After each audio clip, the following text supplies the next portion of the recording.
you doing, everybody? Welcome back to another weeknight edition of Poolside Cigar Reviews with Kirk. Tonight I'm hanging out on the back porch, just finishing up a sunset here and just starting a Leccia Black. This is, they call this a Corona size. It's probably more of a Rothschild. It's 4x48. Call it what you will.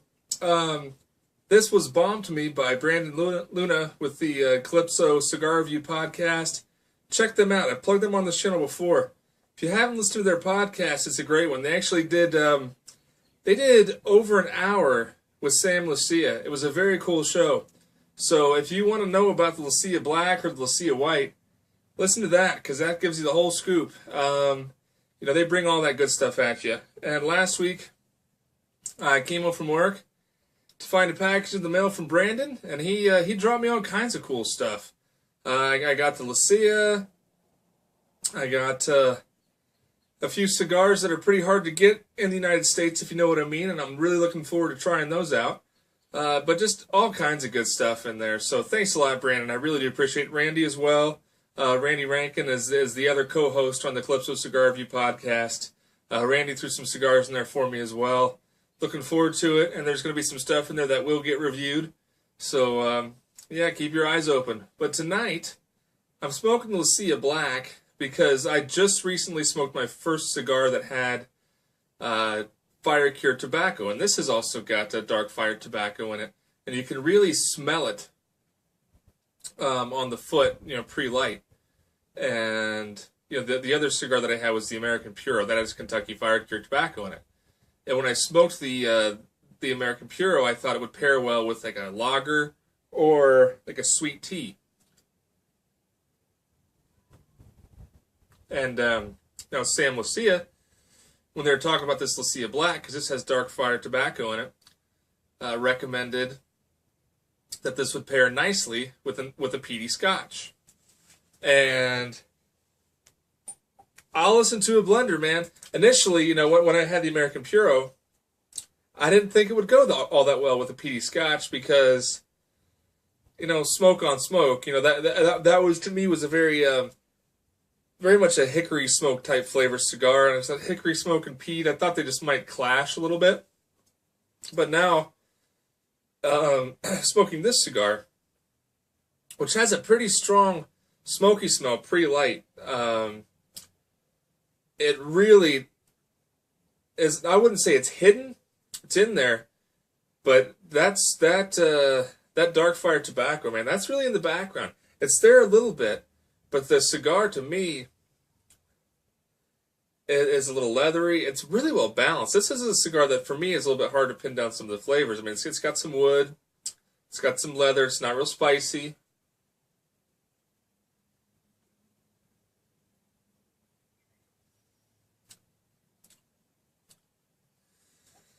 It's got a little bit of sweetness to it. Yeah, it's really nice, though. Really well balanced. So far, it's burning great. I love this size. You know, I normally do smoke Corona cigars, and while this is called a Corona, I don't think it's a traditional, you know, that doesn't have traditional Corona dimensions, but this is an awesome size cigar for me. This 4x48, that's awesome. I wish I could find more of these. So anyway, so the scotch that I'm going to run this up against tonight, it's a little bit of Ardbeg 10. It doesn't, you don't get much more peaty than that, if you know your single malts. I do love the scotch. You probably can't see it, but it's got that nice scotch mist going on in there right now.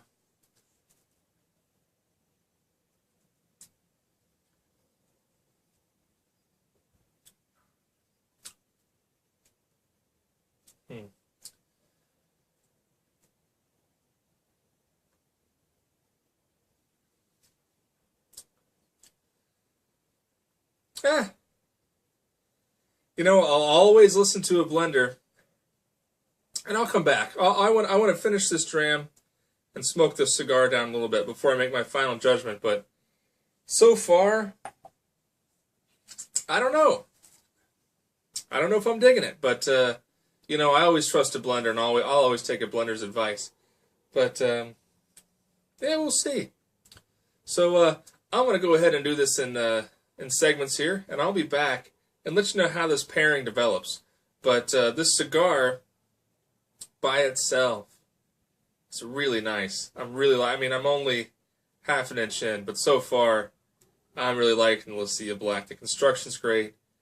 The flavors are really well balanced. I would put it in a nice medium category, maybe the higher side of medium full. But I like it a lot. Okay, so I'll see you guys in a minute. Let you know how this pairing develops. Be right back. Okay, so I'm about down at the band now. I've actually been smoking this for almost 40 minutes, probably 35 minutes, 40 minutes. I'm just down to the band, so even though this is a short cigar, it'll still give you a decent amount of time. And getting a little lower here on my dram.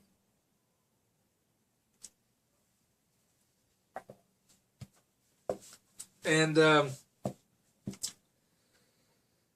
cigar has evolved a little bit. Definitely about 10 minutes ago, that fire-cured tobacco influence ramped up a little bit. And it was a little bit sweet. Almost like a pear wood or something. I'll go ahead and take the band off now. But honestly, I highly recommend this cigar. I'm really enjoying the cigar. Maybe it was my mindset. I think I had an open mind because it was right from the blender's mouth, and but I really haven't enjoyed it all that much with the peaty scotch.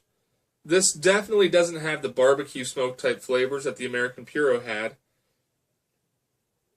but it does have enough of that, that smokehouse type taste that I think it clashes with the peat.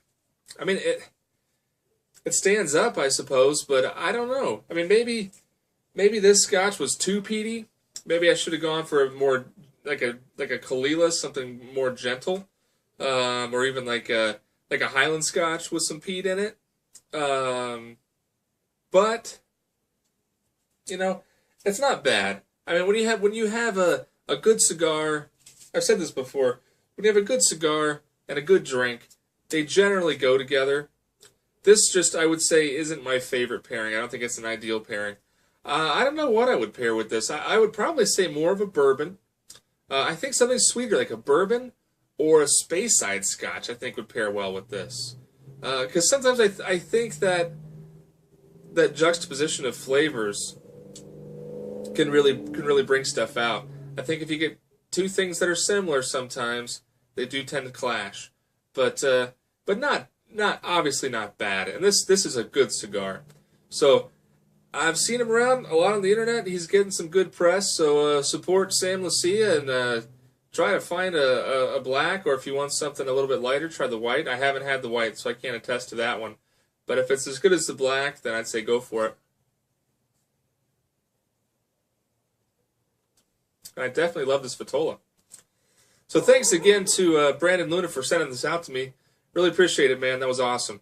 Everything in that package was awesome. I really appreciate it. I was super psyched to see that.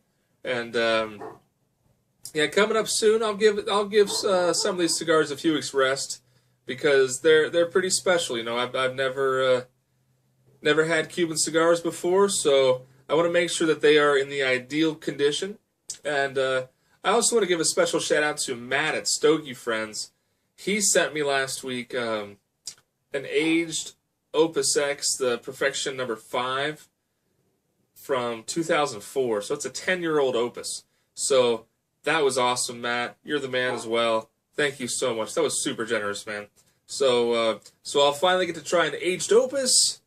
I'll get to try some Cubans. It's gonna be a good next month or so, man. I don't know when I'll fit all those in exactly, because again, those are really special cigars, and I want to make sure that they are in the ideal smoking condition before I fire those things up. So, but anyway, you guys know about them now, and they are coming down the pike here. So keep your eyes open in the next couple months for some Cuban cigar reviews and for an aged Opus, and I might even do a side by side because I have a Perfection number 5 that I've had for a little over a year.